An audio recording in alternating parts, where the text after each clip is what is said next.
ایک مرتبہ نبی کریم صلی اللہ علیہ وسلم نے اپنے کاشان اقدس پر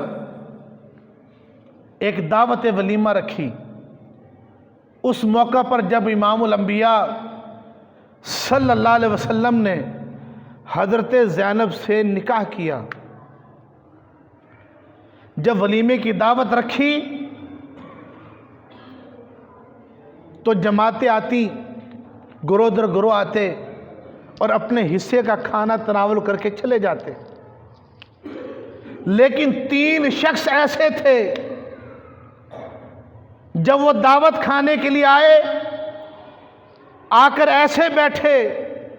ان کی آپس میں گفتگو ایسی دراز ہوئی کہ ان کو اتنا لمبا دیر تک بیٹھنا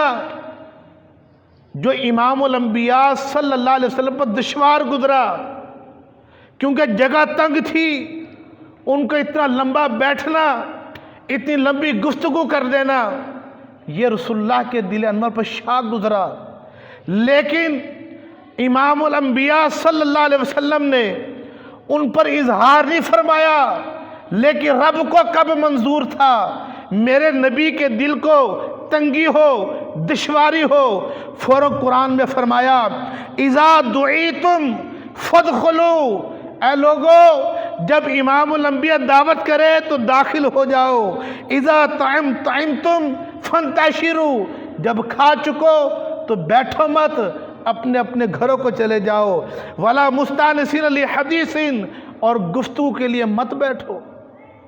یہ ادب سکھایا بارگاہ نبوی صلی اللہ علیہ وسلم کی۔